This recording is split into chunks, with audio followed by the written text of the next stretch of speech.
Halo, perkenalkan nama saya Reni Devriana Manifani, NIM 102 2021 0122. Kelas D semester 1, mata kuliah konsep dasar PAUD. Program studi pendidikan anak usia dini, Fakultas Keguruan dan Ilmu Pendidikan. Saya salah satu mahasiswi dari Institut Agama Kristen Negeri Kupang. Pada kesempatan kali ini, saya akan menjelaskan pemikiran tokoh dan pakar anak usia dini atau tokoh pendidikan mancanegara dan tokoh pendidikan Indonesia. Anak usia dini merupakan salah satu bentuk penyelenggaraan pendidikan pada peletakan ke arah pertumbuhan dan ada 6 perkembangan, yaitu agama dan moral, fisik, motorik, kognitif, bahasa, sosial, emosional, dan seni. Sesuai dengan keunikan dan tahap-tahap perkembangan kelompok usia yang dilalui oleh anak usia dini seperti yang tercantum dalam Perkemendiknas 137 pada tahun 2014 tentang Nasional PAUD atau menggantikan Perkemendiknas 56 tahun 2019. Adapun tujuan utama untuk membentuk anak Indonesia yang berkualitas, yaitu yang bertumbuh dan berkembang sesuai dengan karakter dan perkembangan sehingga memiliki kesiapan yang optimis di dalam memasuki pendidikan dasar serta mengurung kehidupan pada masa dewasa, dan tujuan penyerta untuk membantu menyiapkan anak mencapai kesepian belajar atau akademik di sekolah sehingga dapat mengurangi usia putus sekolah dan mampu bersaing secara sehat di jenjang pendidikan berikutnya. Johann Heinrich Pestalozzi, seorang ahli pendidikan Switzerland pada tahun 1747 sampai dengan 1827. Johann mendirikan sebuah sekolah di tanah pertaniannya dengan nama Neuhof. Di Neuhof, Pestalozzi mengembangkan ide tentang keterpaduan antara kehidupan rumah tangga, pendidikan, pertanian, dan kejuruan. Pendidikan yang diberikan pada anak didikannya antara lain, pendidikan harus didasarkan pada psikologi anak. Anak berkembang secara fisik, mental, dan moral melalui pengalaman. Pengalaman harus meliputi pesan yang menyenangkan. Guru harus mempertimbangkan hal-hal yang disenangi anak, dan disiplin diperlukan tapi harus bersifat mental bukan bersifat membangun. Menurut John, anak adalah pribadi yang memiliki sejumlah potensi yang perlu dikembangkan.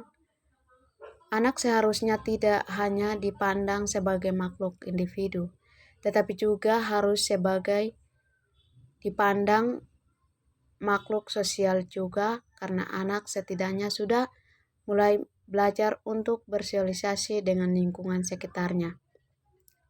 Tujuan dan pendidikan adalah membimbing anak menjadi seorang yang baik dengan jalan mengembangkan potensi-potensi yang ada di diri anak.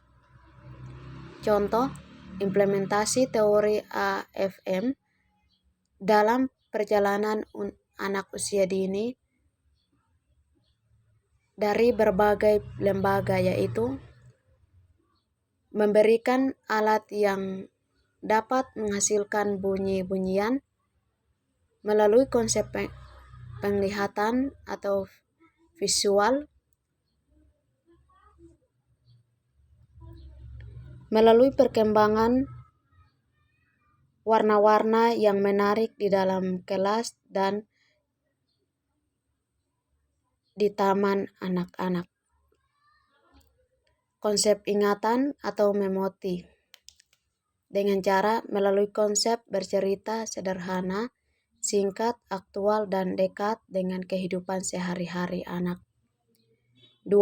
Pemikiran Maria Montessori tentang pendidikan anak usia dini. Pemikiran Maria Montessori tentang pendidikan anak usia dini mulai dari nama dan filosofi sekolah, menindaklanjuti pemikiran Montessori terhadap anak cacat mental, maka ia mendirikan Casa dei Bambini atau rumah anak di daerah Como di Roma pada tahun 1907. Lingkungan sekolah itu diperuntukkan untuk anak usia di bawah 5 tahun dengan filosofi ingin memberikan lingkungan yang hangat dan nyaman untuk anak belajar dengan prinsip kebebasan sesuai minat anak terhadap kegiatan pembelajaran yang difokuskan pada keterampilan sehari-hari pada anak. Sementara itu, terkait dasar pemikiran pada pendidikan anak usia dini, Maria Montessori juga berpendapat bahwa cecang pentingnya pendidikan seorang bukanlah saat cecang investasi, melainkan cecang pertama sekolah saat anak memasuki usia 0 sampai 6 tahun. Dikarenakan saat usia inilah seluruh instrumental anak terbentuk bukan dari hanya kecakapan, pola pikir atau kecerdasan, melainkan juga dari kecakapan speak anak. Instrumen utama untuk anak dapat berkembang menurut Montessori merupakan tangan yang berfungsi untuk anak dapat mengeksplorasi melalui kegiatan bermain, dan kata lain, tangan merupakan instrumen utama pada manusia. Yang ketiga, Frederick William Froebel. Frederick William Froebel pada tahun 1782 sampai dengan 1852, ia dilahirkan di Jerman dengan mengabdi kehidupan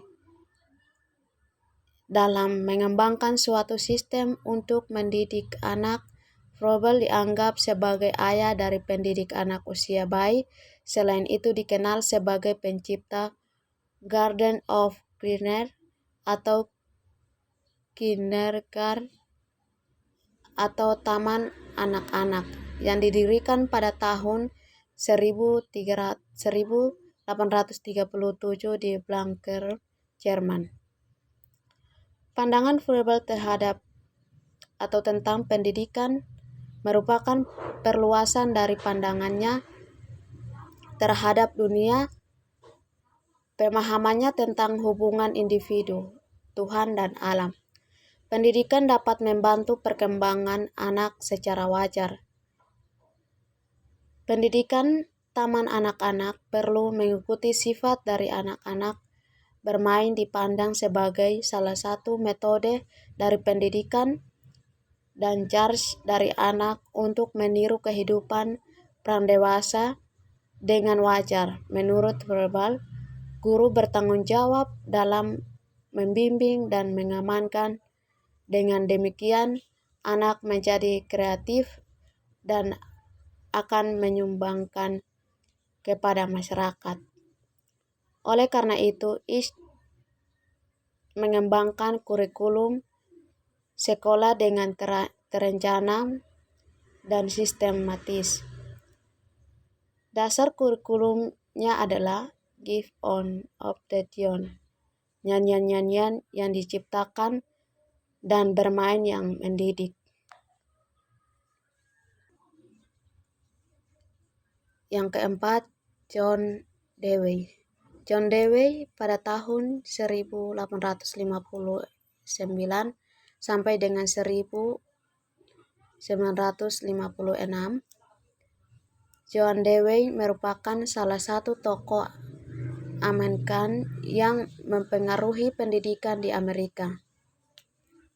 Melalui posisinya sebagai seorang profesional dalam bidang filsafat di Universitas Ohio dan Columbia. Hasil tulisan dan pengalaman dalam praktek pendidikan menjadikan sangat terkenal. Teori Dewi tentang sekolah yang biasanya disebut profesional lebih menekankan pada anak didik dan minat anak daripada pelajarannya. Demikianlah beberapa perincikan pemikiran singkat dari pakar pendidik Barat yang umumnya menekankan pada pendidikan fisik khususnya yang harus berkaitan dengan permainan dan kesukaan anak-anak. Pemikiran pendidikan anak dari Barat ini ada beberapa yang diposisikan dan dilaksanakan pada Indonesia. Kehebatan teori-teori pendidikan anak dari Barat yang mau tidak mau harus diperhatikan juga oleh para orang di Indonesia.